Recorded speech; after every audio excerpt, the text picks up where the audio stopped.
All right, we alive, y'all. Awesome. Yay. Thank you. Thank you. Thank you. Thank you to Dr. McNeill and Dr. Roberson. We are going live. We are taking over Dr. McNeill's page because Dr. McNeill's page is a place to be Oh for Lord. worshipful people, feeling people. This is the Right. spot where we learn what is going on in the gospel music industry. He is the go to person to promote, to elevate, to amplify. And we are so thankful that we can share this space today. Amen. Amen. Thank you. Glory to God. Thank you, Dr. Jones and Dr. Roberson, for creating time and space to meet up in my corner of the globe to chat, to check in, and see what's up, as the young people say. Oh, as the Listen, young people. I'm I'm so humbled that you both take my texts and phone calls. Thank you so much for this Yeah. pop-up conversation in response to a couple of conversations within the last couple of weeks about worship and feeling. Wow. Worship and feeling. Both of you attended a conversation with Bishop Yvette Flunder and Bishop Vanessa Brown through their program, their stream program, Beyond the Gatekeepers. Dr. McNeill is a person who amplifies that programming that we need. Dr. Roberson is a supporter of that program. And on that program, we talked about not just worship, but the ways in which worship is a part of our sensual life, our sexual life, how in many ways we feel more as worshipers. And so I reached out to you guys because as a result of that broadcast and the ongoing conversations that we have all the time as collaborators and researchers, you guys have shown such support. And so I thought, why not just see what struck you or what do you know? How do you enter into the conversation there and then the subsequent article through the griot? How do you guys like enter into the conversation? I'm gonna just say when I watched the episode, I was floored. But in a good Oh way because my. because me knowing how revolutionary you are when it comes down to Mhm. some of your work, I was like, I've never thought about sex in that way and as it relates to just what we do in church. Like Right. just yeah, it's like the spiritual orgasm, I guess. I don't know what's the best way to call it, but it opened my eyes to a lot. So I think I have more questions than anything. But how did you think of that? I know we talked about. I know when we were in Arkansas, there was like a little bit of discussion about it. But what made you even think of that kind of connection? So I'm not new. I am not the first to come up with this idea. Typically in my writing, I shout out people who research gender studies and sexuality and musicology. This has been excavated for quite some time. One person that I shout out who has actually become a huge supporter of my work is Dr. Suzanne Cusick out of NYU.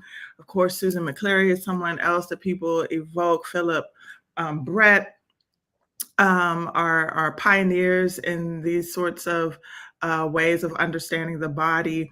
But for those who are part of that whole set, the question that I posed in both the article in the griot and in that conversation about whether or not we might consider musicianship a sexual orientation, that's straight from Suzanne Cusick in her article on a lesbian listening to music. Now, the interesting thing, I'm glad you asked about it. What she explains is this. She says, as a lesbian who is an organist, for her, sex is not tied to the whole agenda of reproduction. For her, sex is about the distribution of pleasure throughout the body. My God. And I'm sitting here, having worked closely with my advisor, Melvin Butler, who teaches about transcendence and trance. We are talking about the Holy Ghost all over me and keeping me alive. Right. About transcendence. We talk about all of these experiences that our senses are activated and awakened. And I love the term activation. That's the term I use with regard to worship. I'm like, what are the connections between how she understands pleasure and what is also in worship. And I'll just add one other thing. I've taken that and I've used it in an article, "You Are My Dwelling Place," to talk about Black men and worship and the distribution of pleasure. And now I have it coming out in some new research with Yale this year.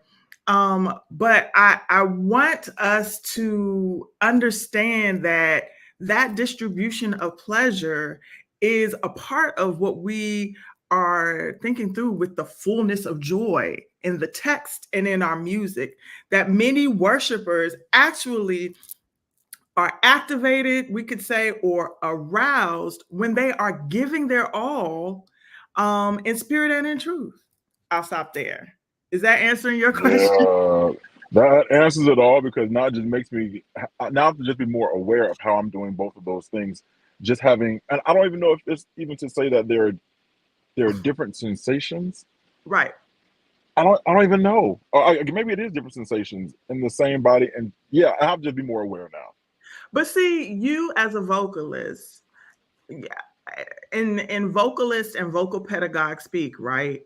Yeah, When we are talking about breathing, when we are talking right, about posture, right, physiologically, the components that are brought into the singing mechanism, like raising the sternum, we hear right, people talk about raising the sternum.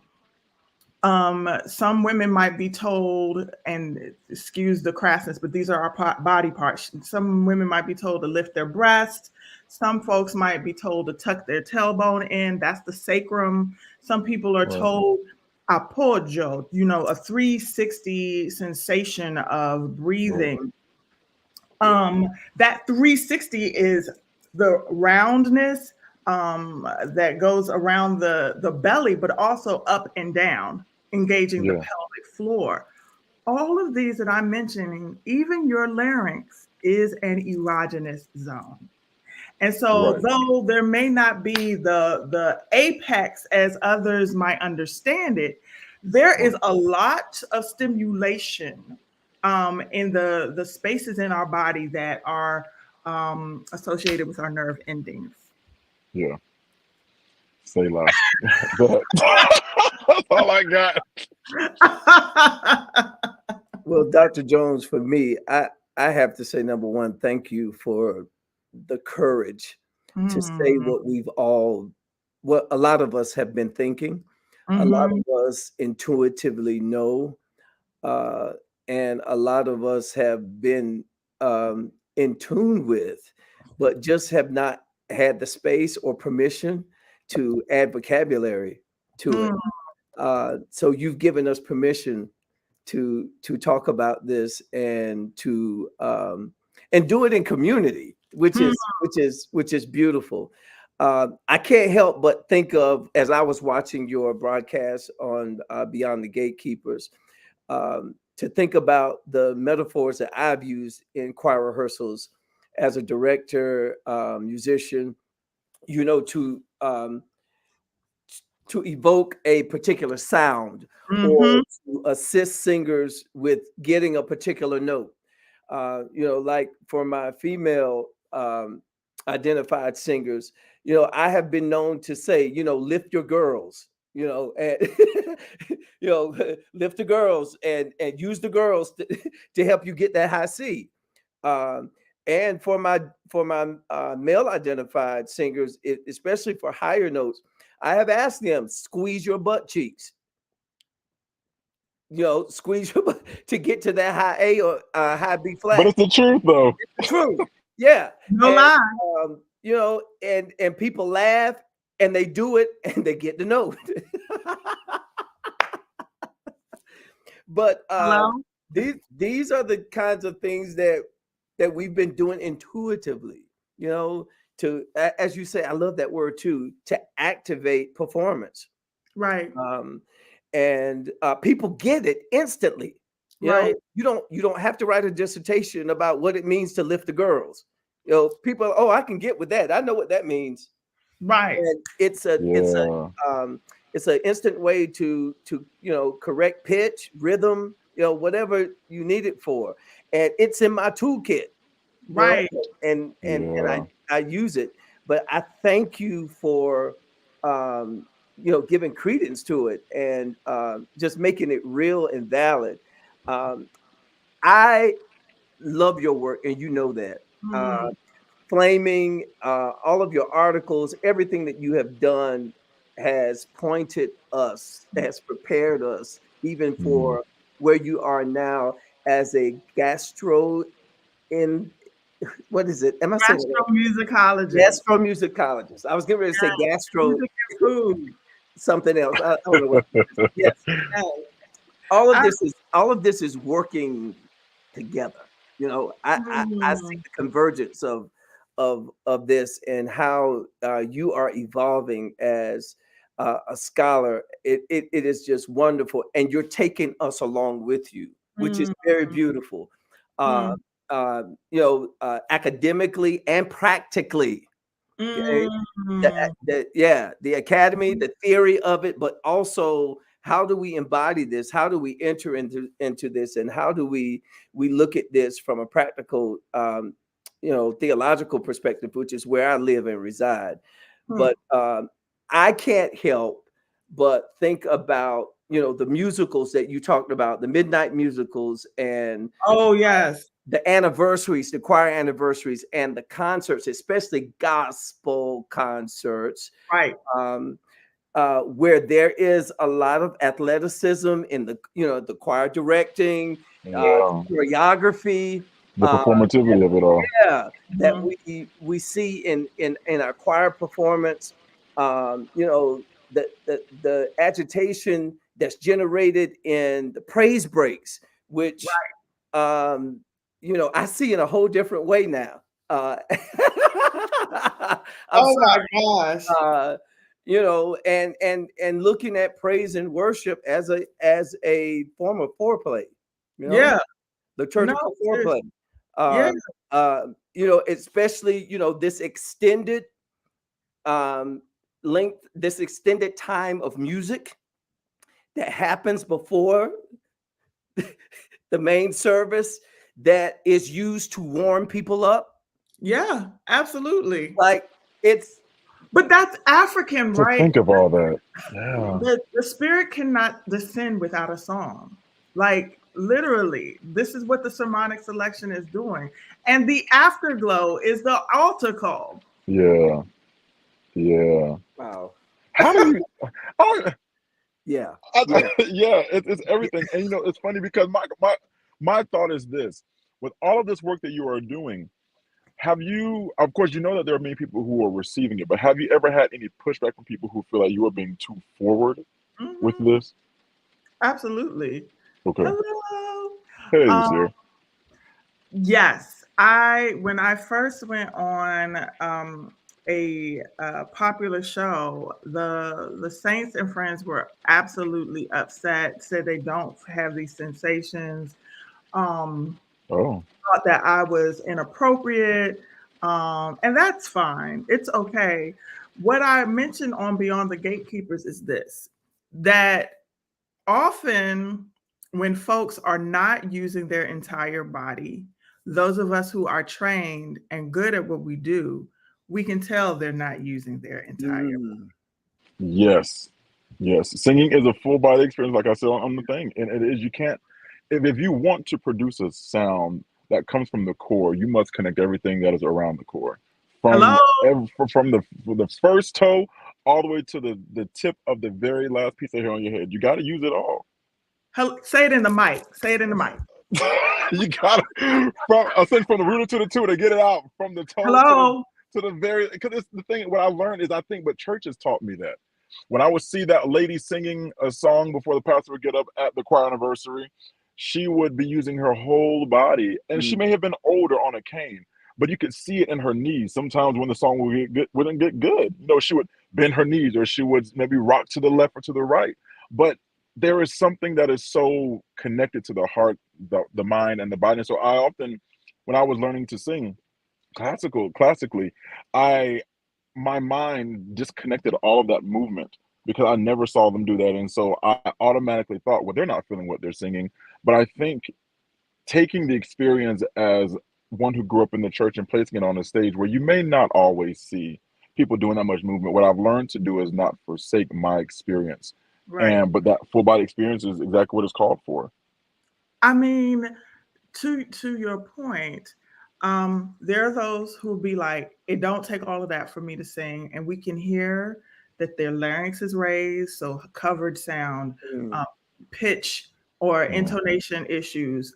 The breathing is not, the sound does not sound as though it is balanced. So it might be hooty, or it might be nasal, it might be covered. We can tell that there is a restriction somewhere. Yeah. The vibrancy rate may not be even and aesthetically pleasing. We can tell when you're not using your entire body. And this is not judgment. Yeah. And I would also say that, and this is why we do voice. This is why we have people who will help you hear what others are likely to find pleasurable. That's right. But also when folks protest, it might be a chemical issue. It might be that this person will discover the lack of vitality in their life. If you are using your entire body and there is no sense of cravings, whether for food or for closeness, like you're not amorous, if you're not through the circulation of blood flow that goes with any athleticism and the happy hormones that go with it, oxytocin, dopamine, etc. If you, as a result of using your entire body, are not experiencing a chemical reaction, there might be hormonal issues that we can pray for you and get you to the doctor to deal with. Yeah. Whether it is singing, whether it is lecturing, when I'm giving my all, I need to know what's next. Yeah. And it also makes me think about, when we leave church, what's the first thing we do? We want to go eat. Absolutely. After sex, you want to go sleep. Apple juice. Let me tell you, here's the new tidbit of information. Because each time I talk to you cats, I'm dropping another bullet point. So you may have heard me say in passing that one of the things that I love about this approach to gastromusicology that I'm offering is, and this is new research. One of the things that I noticed, so that the saints can process this, when we are conceived, when we are formed in our mama's womb or in our birthing parent's womb, our larynx, or what will become our larynx, our jaw, our vocal tract, begins to form, and there is a membrane that also forms to connect to our gut and our reproductive organs. So within 15 days of conception, embryological development, there is already a connection that continues to grow through the rest of our life between our vocal abilities, our respiration, digestion, and reproduction. That instrument, that vibrating instrument, is connecting those systems. So it is not by chance that there can be a simultaneous gravitation toward various forms of pleasure while also experiencing being pleased in the act. And for women, because of various rates of success or lack of success, many of them reside in these dimensions for quite some time within their lives, unfortunately. And so having these conversations, saints and friends, so that all of us can understand what healthy bodies do, what healthy sound is and feels like, what nutritional support can also do. When Calvin and I did premarital counseling, one of the things that we actually ended up doing was getting chemical tests to see the ways in which there was support for our libido. Wow. Oh, So you all took a test to figure out what foods turned you on. Hello, hello, maybe I should hello, do that now. hello. So this is the sort of stuff that I talk Mm. about in the class. This is what I'm writing about for God's glory, so that we can be more happy. Hello. One other thing I want to just say, and then I'll turn it back over to you. One other thing I want to say is that, and both of you know this. Let me ask you a question.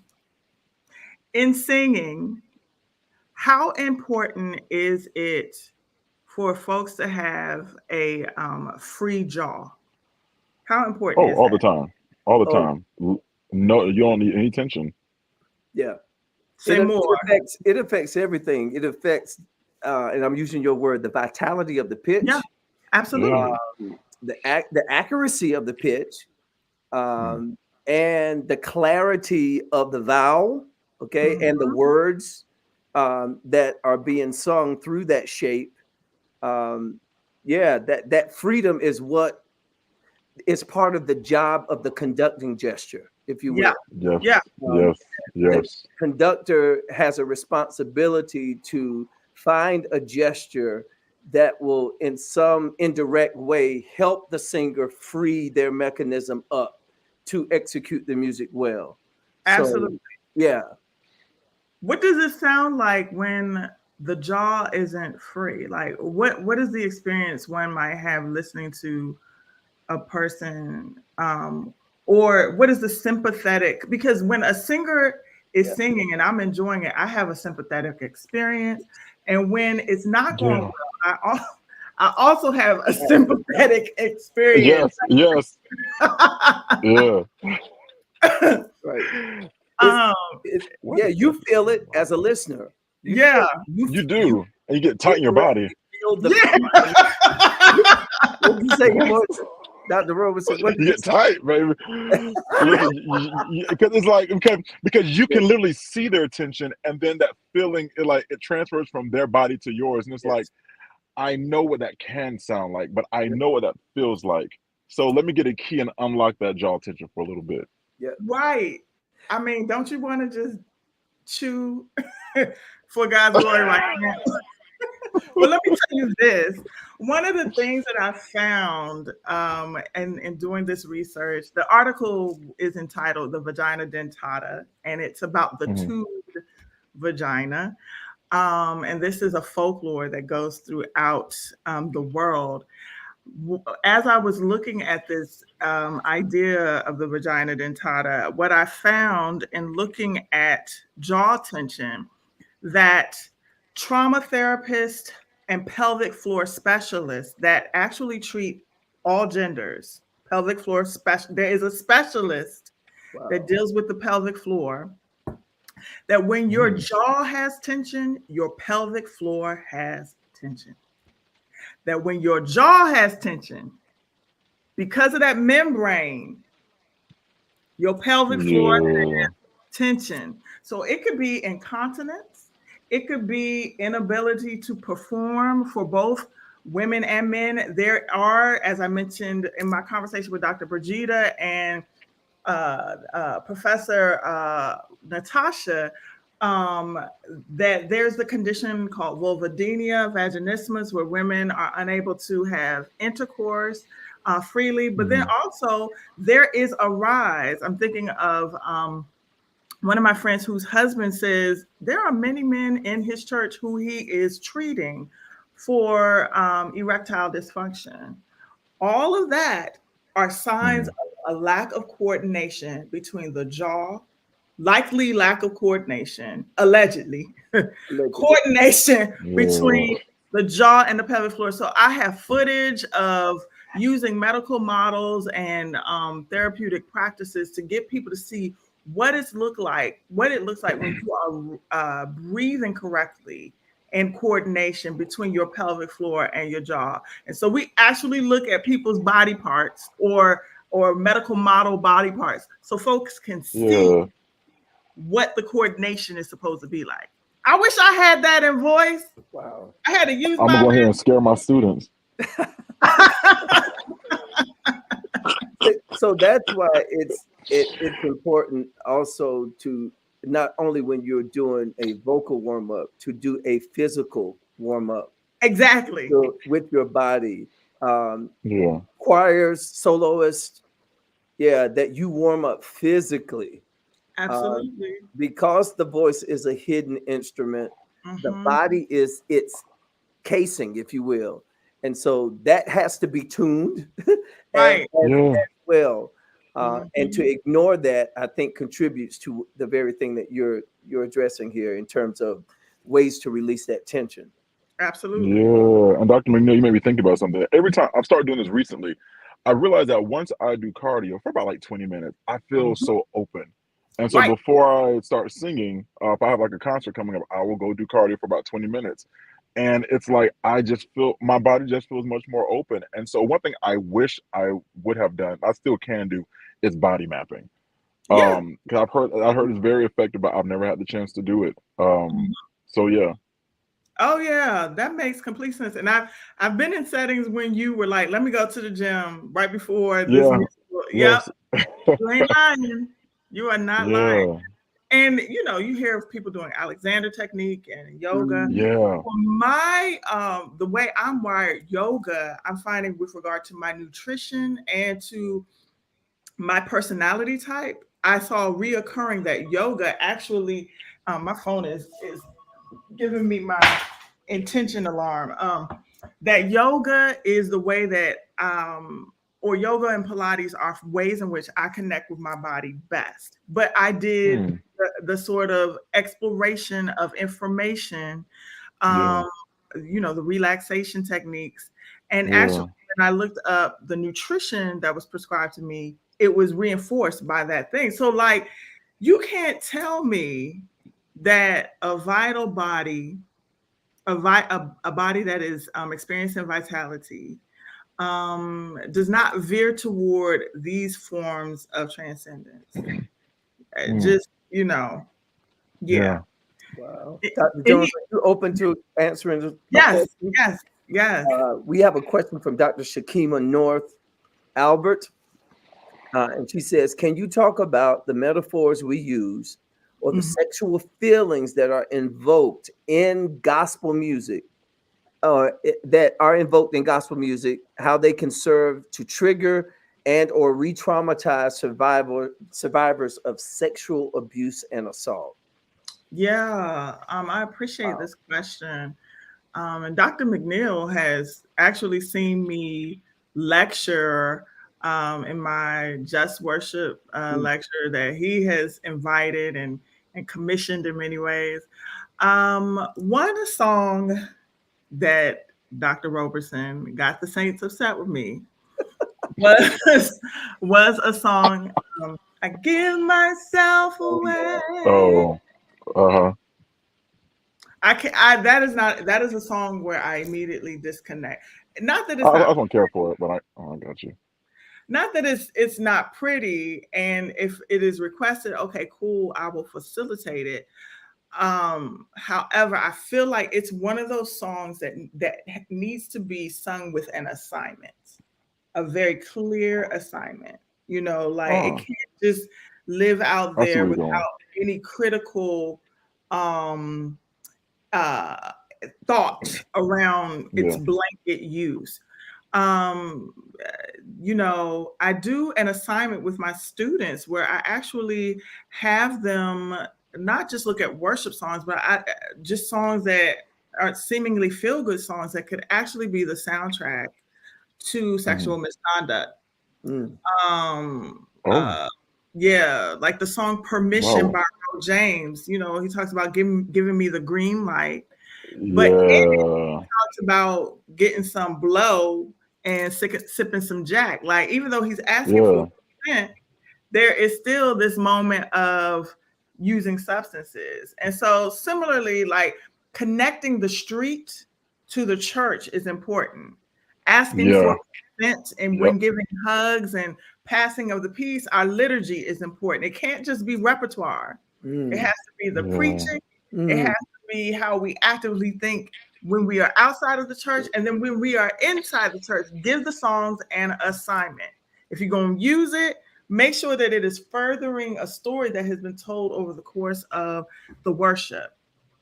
So these ideas of surrender, these ideas of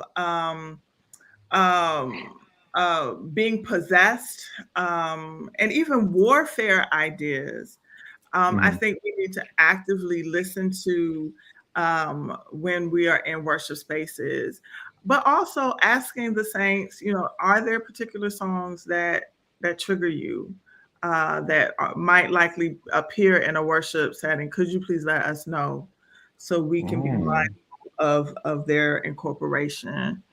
Yeah. So Wow. I think, That's thoughtful. there can be repertoire in the church, but never isolate the activity of the music from the story being told over the liturgy and our active listening outside the worship. And That's this so is good. sort of crazy. I guess maybe not crazy, but you even said like asking if certain songs would trigger people. I wonder.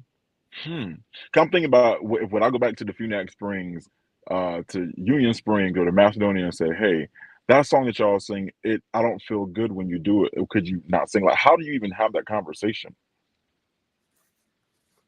Whew. Dr. McNeill is an expert at this. I don't even know. No, you're the now, are you speaking as a congregant, Emorja, or Yeah, like if I have been sexually assaulted or abused, I wonder like I'm trying to think of a situation where I would go into a church. 'Cause I know you even mentioned like as far as asking permission for a hug. I've never thought about that in church. Like whenever we go around and greet our visitors, most time, I guess whenever you know somebody, I mean, you hug yeah. them. Um, but yeah, it's certain things now that you're making me think about where I have to now consider asking permission. Um, yeah, I don't even know. But yeah, as far as the song goes, yeah, so as a congregant, how do I have that conversation? Like if someone, Dr. McNeill, if someone at your church and say, "Hey, that song, I Give Myself Away, I really don't vibe with it." What would you even say? Well, I would take that very seriously, um, because trauma response is important to me, and I don't Mm, want to make a selection in worship that will be detrimental to somebody else's worship. That mm, goes against the whole purpose of why we serve as worship leaders. yeah, I think you should be open to listening and yeah, not necessarily responding to fix that person, or uh, I just think you need to take that kind of um, inquiry or that kind of concern very, very seriously. yeah, And I mean, to what Dr. Jones just offered, I think is a beautiful suggestion. Create context for how the yeah, song functions in yeah, worship so that yeah, it's not left up to interpretation. Okay, or yeah, an interpretation for which it's not intended. Okay, yeah, and all it takes just a little bit of teeing it up, with a yeah, scripture, with yeah, with building a context for how that song is functioning in the life of that worship experience. yeah, Just a few words, but listen to people, and don't feel like you have to fix them or what they're feeling. Just take it yeah, for what it's worth, and apply wisdom to your choices going forward. And I mean, yeah, there's no way you will be able to escape that because you can't poll every congregant before you make a choice. But I yeah, think the suggestion that Dr. Jones just gave us in terms of just finding ways to liturgically position the song, okay, yeah, so that it does not create harm. Um, yeah. that's Absolutely. not our intent. Another song that came up when I was in divinity school, I think we were not permitted to sing "Can't Nobody Do Me Like Jesus." Now, who? Oh, Oh, really? oh, Lord, sorry, Andre. Well, Wow. wait, what happened? Why? It took us forever.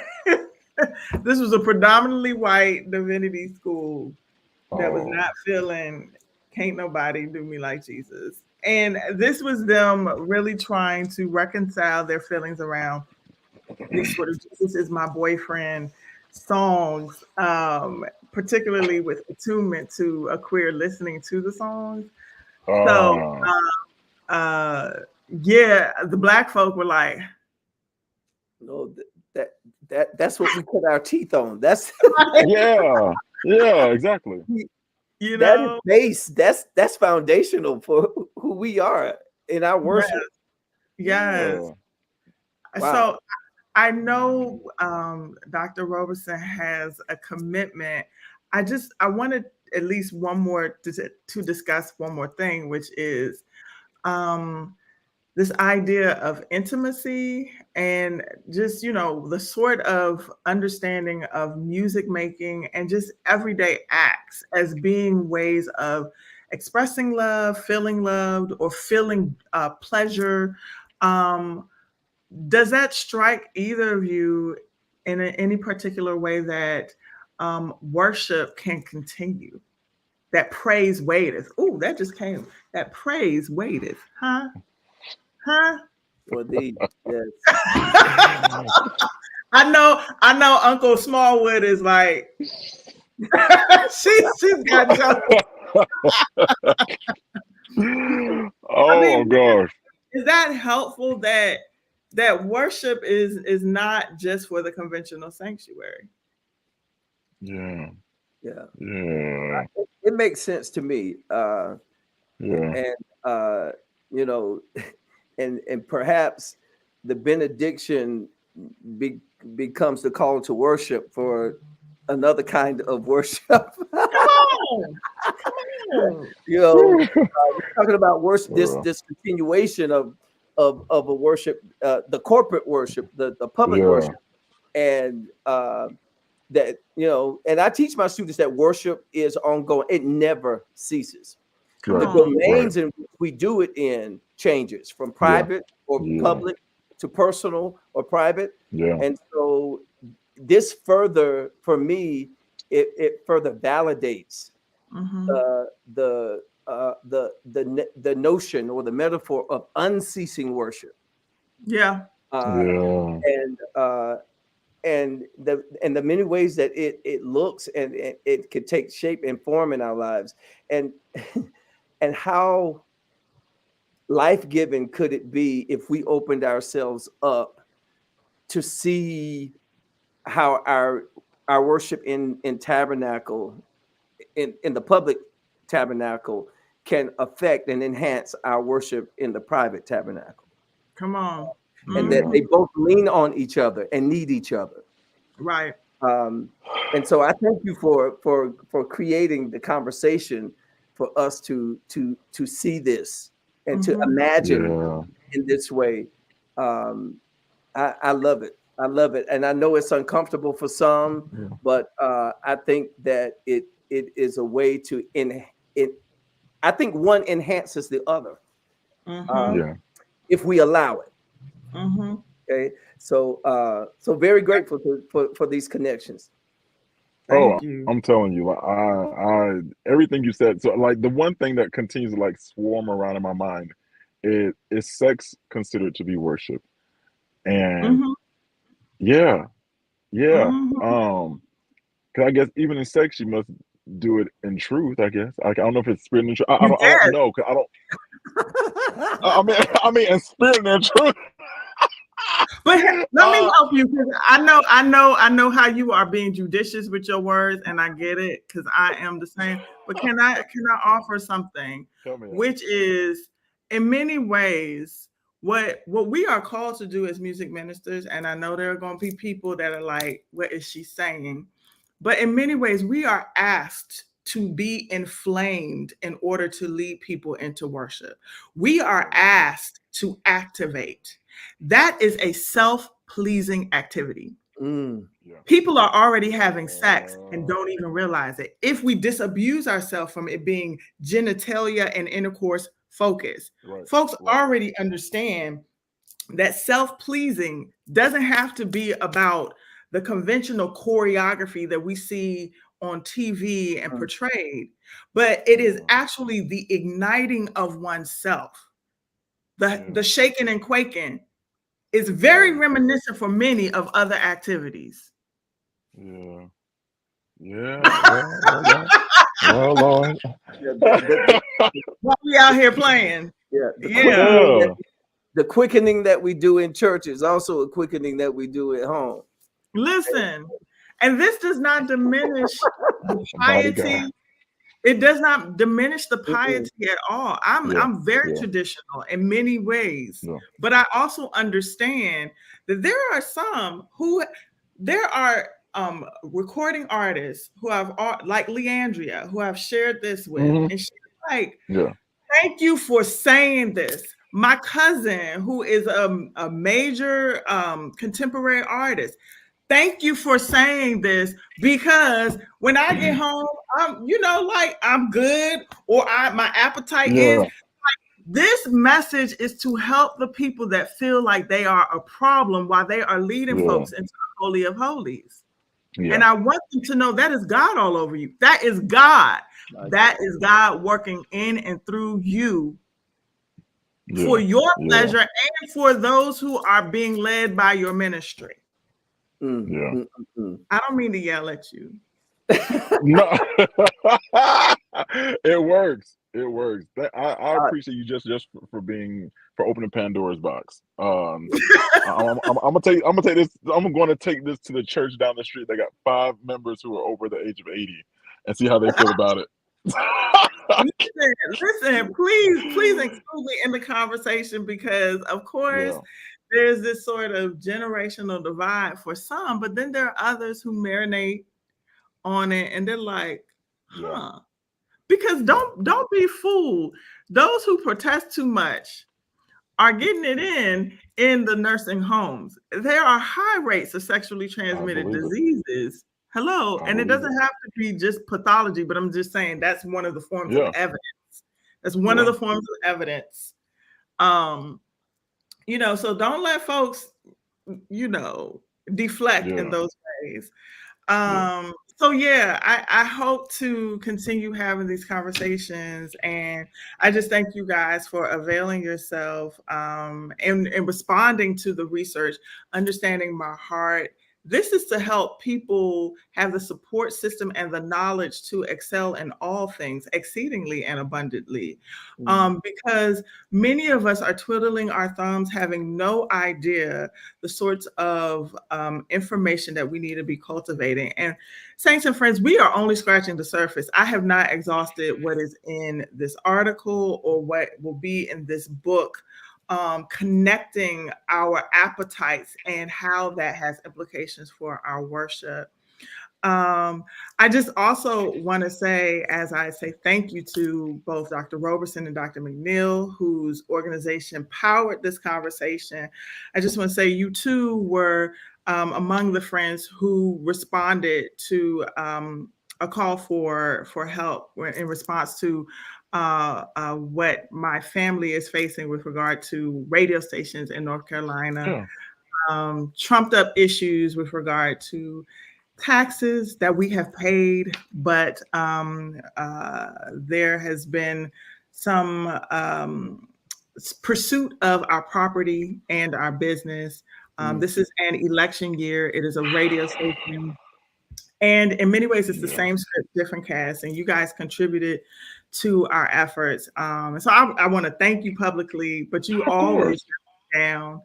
And I do also, just instead of being ashamed of this predicament, just want to invite others. If anything that was said here resonates with you, I would greatly appreciate more support.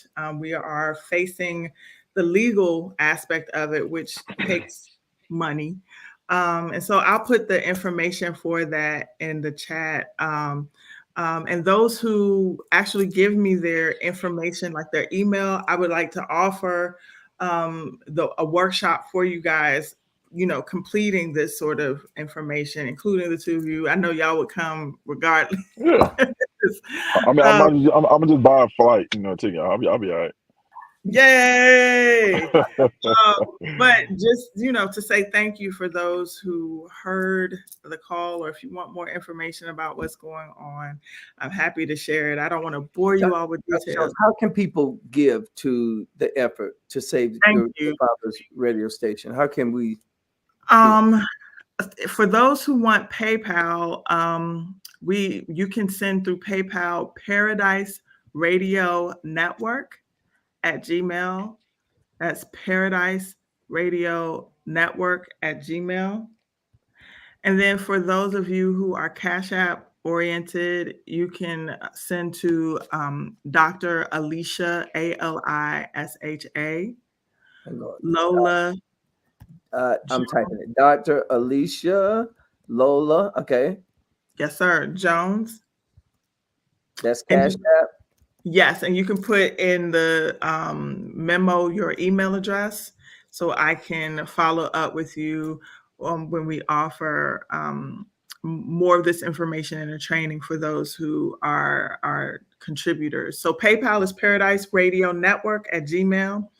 Cash App, Dr. Alisha Lola Jones. Please give your email information so that I can follow up with you to say thank you with the training. And I hope to continue having these conversations and collaborating with individuals like Dr. McNeill and Dr. Roberson, people who are beloved. These are our practitioners. These two men are highly sought after practitioners who love worship, who love God, who love the people. We love them. And so I'm honored that you guys made the time. But that you also heard what was going on during the broadcast that you were supporting and locked arms with me. Thank you. Thank you, Dr. Jones. Thank you so much for inviting us into this time of conversation with you. And thank you, Dr. Roberson, for all the and congratulations to you for all of the great work you're doing at Emory, at the campus. Thank you. Where you serve on the faculty. Yes. Had a chance to go down to his campus to see some of his concerts, and collaborative work that Emorja is doing in that community is remarkable. So congratulations to you, my friend. And thank you, Dr. McNeill, for activating space in a conference near any of you. He is always. I'm telling you. He is. He is the plug. Be nice to this one. Be nice to I'm telling you. He is the plug. You talk about a paraclete, huh? You want him to be in the midst. Yes. You really do. You do. Yes. Well, everybody that has witnessed this broadcast, whether live or watching it in the playback, thank you so much for joining. I just want to shout out to a couple of people who I see in the chat, just saying hello to Sierra Tony up in the Washington, D.C. area. Yes. McCoy has been with us. Amisha from Houston, Texas, and Dr. Shakima North Albert up in New York, and the Reverend Dr. Jamie Edie Chisholm. Yes, thank you. Reverend Colette Walker. Good to see you in the chat as well, and all of you who are watching playback. Thank you so much. Continue to support Dr. Alisha Lola Jones and all of her efforts and the great work that she's doing. Dr. Jones, when do you anticipate your book to be released? Yeah, so we have there will be a course that predates the release of the book. So you'll have the actual teaching before the manual is released. But we just signed we are signing a contract with Oxford University Press. So, maybe the end of next year. Okay. You know how this academic writing goes. So I'm trying to get stuff out so, the saints will go marching in early. Yeah. So dralisha.com, if you want to see it roll out as the book is coming out. dralisha.com. Yes. All right. She said, "Girl, don't tempt me now. Don't tempt me." You know what? Yes. Wonderful, wonderful. Thank you, Well, everybody, for joining. And I want to wish everybody a wonderful, blessed, sacred, and safe Holy Week yes. and Easter Yes. time that is upon us.